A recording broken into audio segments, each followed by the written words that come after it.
Seu petista! Some daqui! Nazista! Você vai se arrepender. Essa história não é sobre política. É sobre uma família que deixou a política destruir o que nunca deveria ter sido destruído. Por 34 anos, todo domingo tinha cheiro de almoço na casa de José. A mesa era pequena, a casa era simples, mas estava sempre cheia.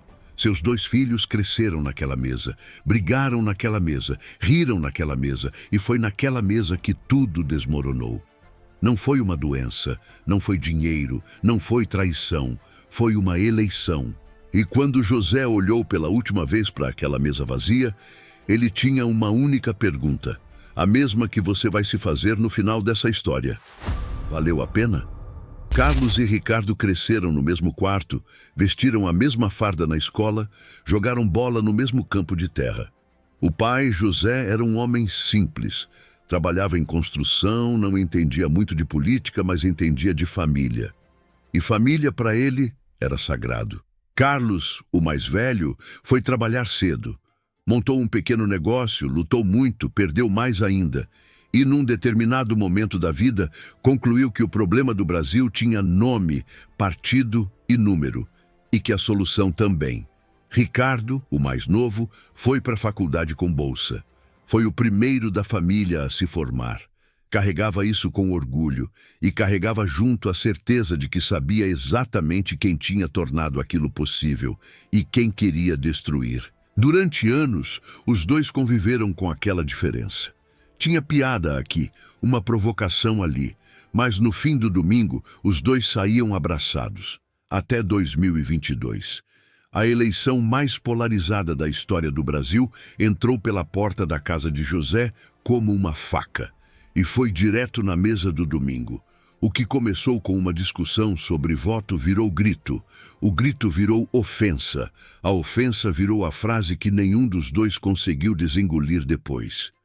Carlos chamou Ricardo de vagabundo que nunca trabalhou na vida. Ricardo chamou Carlos de ignorante que merecia perder tudo que tinha. José ficou sentado, sem falar nada, olhando para a mesa. E quando levantou a cabeça, os 2 já tinham ido embora. Essa foi a última vez que os 3 almoçaram juntos. Por 3 anos. 3 anos. 3 anos de Carlos sem ligar para o irmão. 3 anos de Ricardo sem aparecer na casa do pai. 3 anos de José aquecendo comida para 2 e comendo sozinho. Você conhece alguém assim? Uma família que a política separou? Um irmão que sumiu? Um pai que ficou no meio? Uma mesa que ficou vazia? Se essa história já está mexendo com você, imagina o que vem por aí. Antes de continuar, se você ainda não se inscreveu no canal, faz isso agora, porque essa história não termina aqui e você não vai querer perder o que vem a seguir. Porque José, naquele ano, recebeu uma notícia. E essa notícia mudou tudo. José tinha 68 anos e nunca tinha ido ao médico por vontade própria. Era do tipo que engolia dor, engolia cansaço, engolia tudo em silêncio, do mesmo jeito que engoliu a briga dos filhos. Foi a vizinha quem percebeu. 3 dias sem ver José na varanda. Bateu na porta, não teve resposta. Chamou o filho de Carlos, que ligou para o pai. Carlos encontrou José caído no banheiro. Pressão alta, desidratado, sozinho. No hospital, enquanto esperava o resultado dos exames, Carlos ficou olhando para o corredor vazio e, num momento de fraqueza ou de coragem, dependendo do ponto de vista, pegou o celular e mandou uma mensagem para o irmão. Só 3 palavras. Pai está internado. Ricardo leu a mensagem às 23h47. Estava com a esposa, a filha pequena dormindo no quarto ao lado.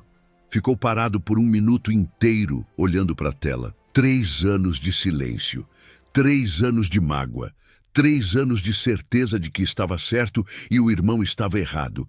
Tudo isso pesou menos do que 3 palavras. Ricardo pegou as chaves e saiu.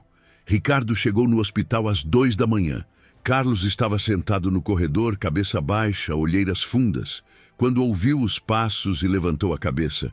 Os 2 ficaram se olhando por um longo segundo, nenhum aperto de mão, nenhum abraço. Ricardo sentou na cadeira do lado. E os dois ficaram ali, em silêncio, esperando notícia do pai. Às vezes, o reencontro não tem discurso, não tem perdão bonito, não tem frase de efeito. Às vezes, é só isso, aparecer. José ficou 4 dias internado. Nos 4 dias, Carlos e Ricardo se revezaram. Um de manhã, outro de tarde. Não por combinação, por instinto. No 3º dia, José acordou mais disposto. Olhou para o filho que estava do lado. Era Ricardo. E perguntou com a voz rouca: "Seu irmão esteve aqui?" Ricardo respondeu que sim. José fechou os olhos, respirou fundo e deu um sorriso pequeno. O tipo de sorriso de quem carregou um peso por muito tempo e sentiu ele aliviar um pouco. No 4º dia, José recebeu alta. Carlos foi buscar com o carro. Ricardo foi junto. Os 3 voltaram para a casa de José em silêncio. Quando entraram, Ricardo olhou para a cozinha e, sem perguntar nada, abriu a geladeira, pegou o que tinha e começou a fazer almoço. Carlos sentou na mesa, olhou para o irmão na cozinha e não disse nada. José sentou devagar na sua cadeira de sempre. Olhou para a mesa, olhou para os 2 filhos e, pela primeira vez em 3 anos, a mesa do domingo estava cheia de novo. Não teve conversa sobre política naquele dia. Não teve pedido de desculpa formal, não teve discurso, não teve resolução de quem estava certo ou errado. Teve arroz, teve feijão, teve pai olhando para os filhos com os olhos cheios d'água tentando disfarçar. Carlos e Ricardo nunca voltaram a falar de política. Até hoje não sabem o que o outro vai votar na próxima eleição. E sabe o que é curioso? Nenhum dos 2 se importa mais com isso. José tem 71 anos hoje. Todo domingo a mesa está cheia. A casa ainda é simples, a mesa ainda é pequena, mas está cheia. Você tem uma mesa assim na sua vida? Alguém que a política, a distância ou o orgulho afastou? Talvez não precise de um hospital para chamar essa pessoa de volta.